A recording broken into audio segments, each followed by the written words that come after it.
on earth is going on here? Are you...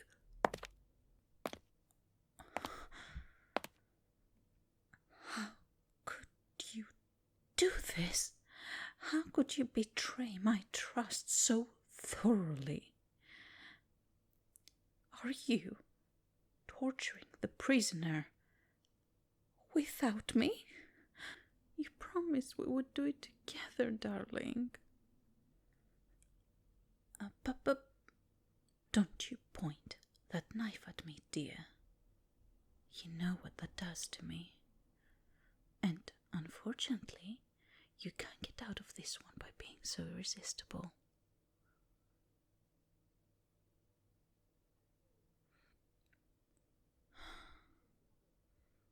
Light of my life, blood on my blade.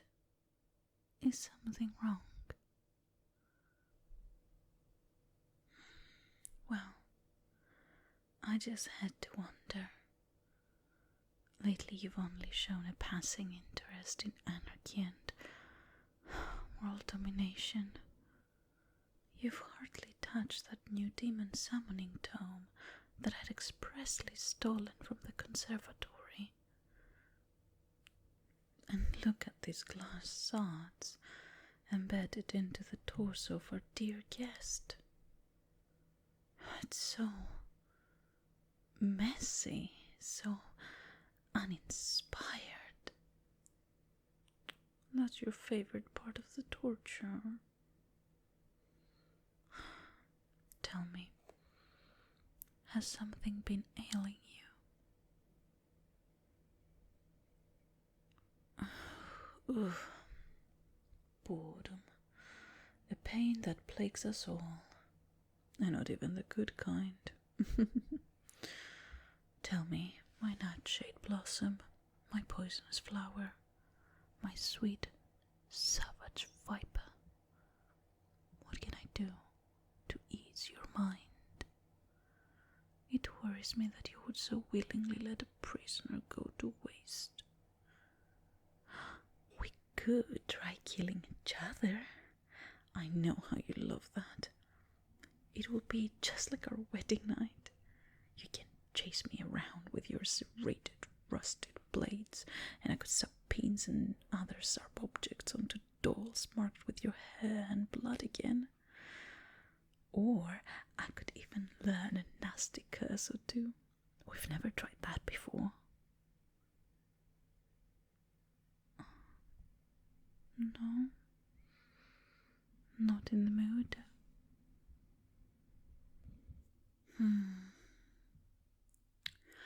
We could go into town and spit in the freshly stirred cake butter at the bakery.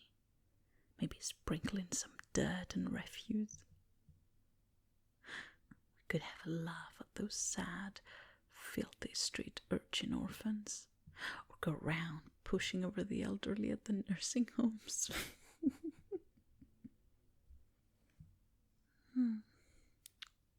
Darling, your face is so full of sorrow and anguish. It's delicious. But really, my wicked, wicked love, this isn't like you at all. Where's that burning fire that enchanted me so the first time we met? That intensity that forged your terrifying reputation, solidifying your face as the pinnacle of fear, anchoring itself in the minds of men, stuttering their hearts, and melting the icy walls of my own. Oh, wait! That could be fun. A bit of arson has always proved to lift your spirits. No? Well then, at least hand that scalpel over to me. You're thoughtlessly coaxing out the lovely screams out of our guest, hardly savouring them at all.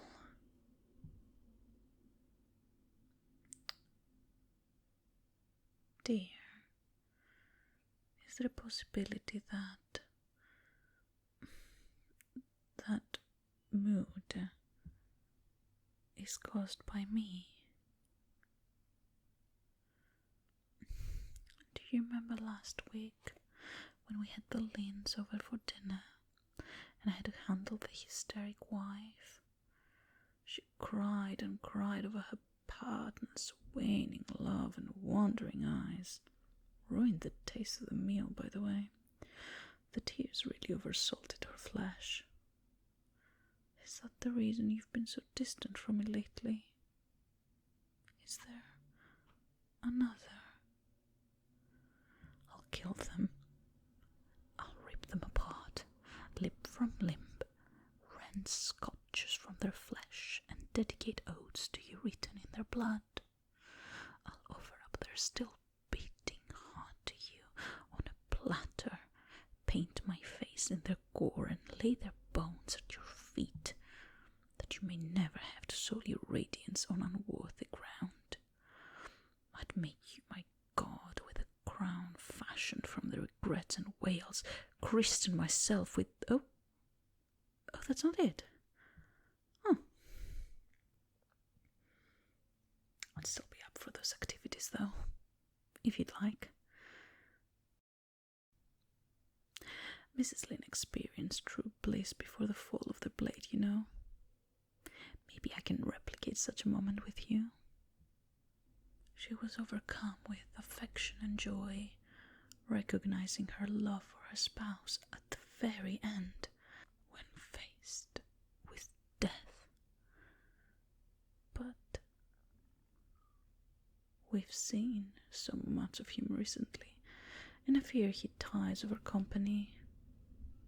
Being old friends with death certainly has its perks, but we must be sure to not become overly familiar.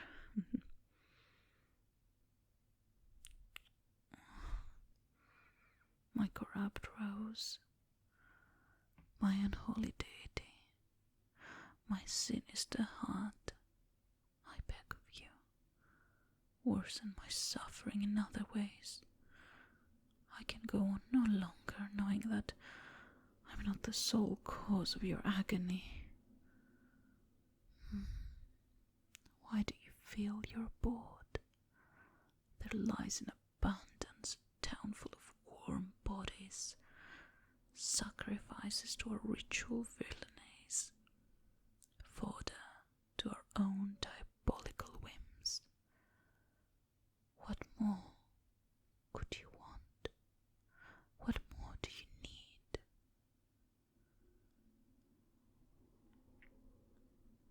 Why, what an odd question to ask. Of course it doesn't leave a soul more vile, more depraved, more atrocious than you. You alone are blessed with flawless, unflinching cruelty, the epitome of perfect, pure sin. Why ever would you have cause to doubt?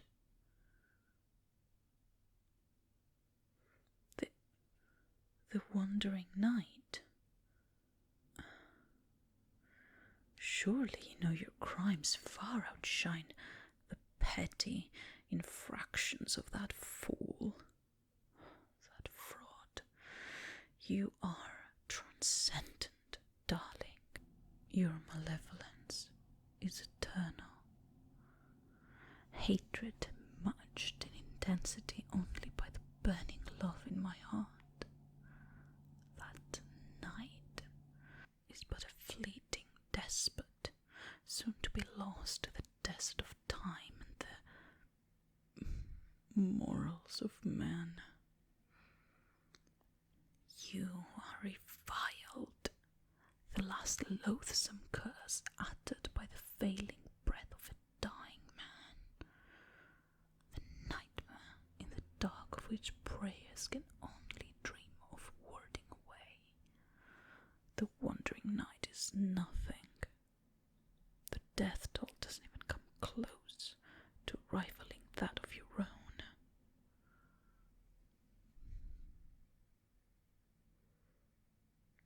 What? When was this expansion of their empire. Well, no wonder you've been so despondent. In less than a month you've been usurped from your throne of bones and cast aside like some has-been.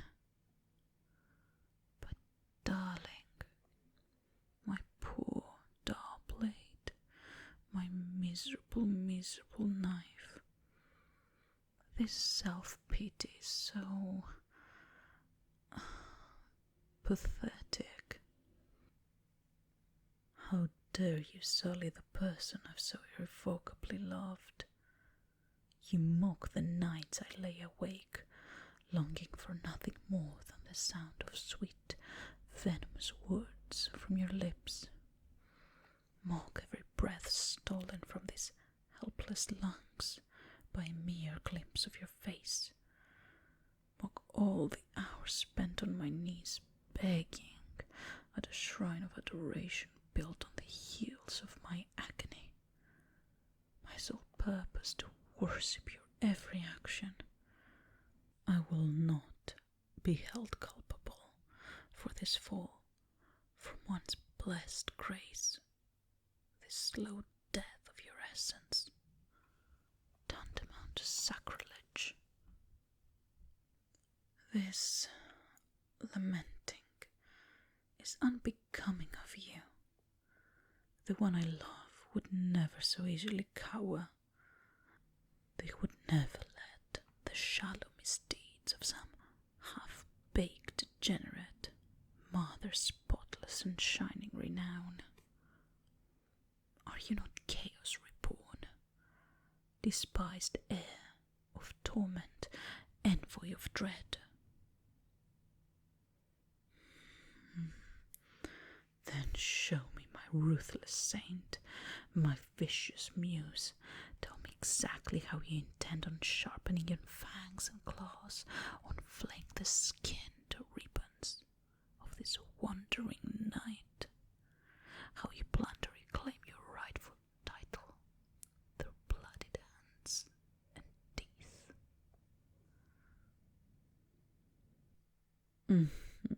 Yes, I suppose it has been some time since we've wrenched away power from some unworthy charlatan, since we've stepped on the backs of kingdoms and crushed their livelihoods into sweet despair.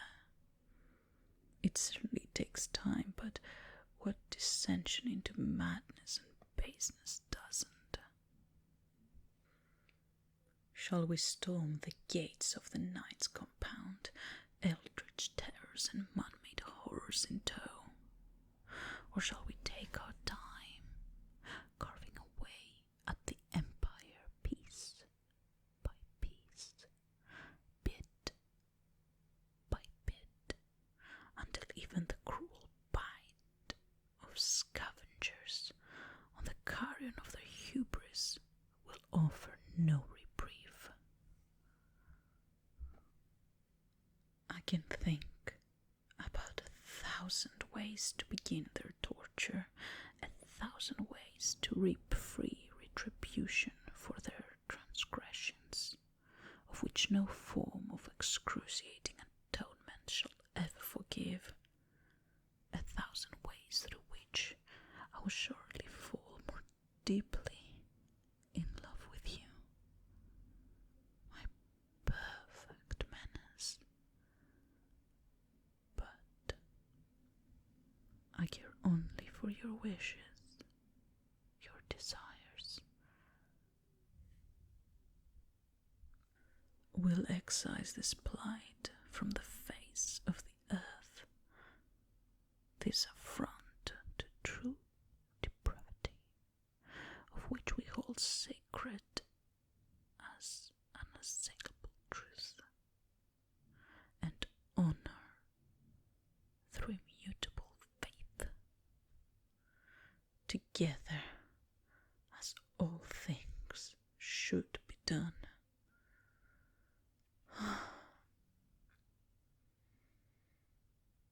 My waits on you.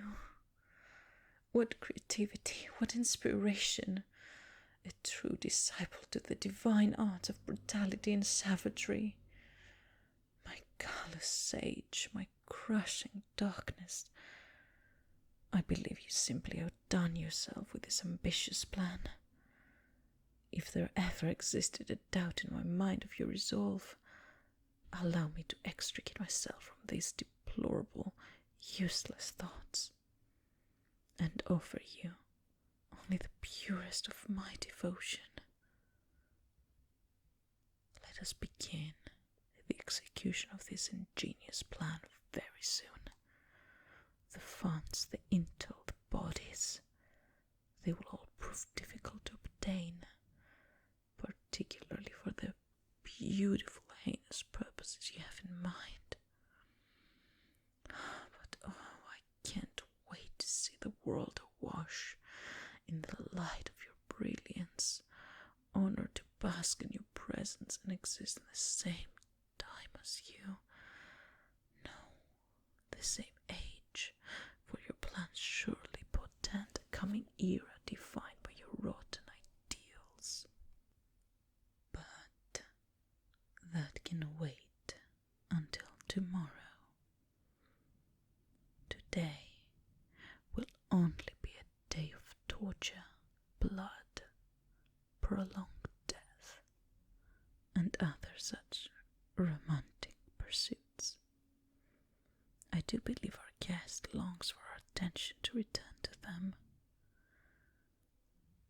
Come, darling, let us continue our dance of pain and pleading, set to the saccharine tune of bitter sobs and terror-filled gasps.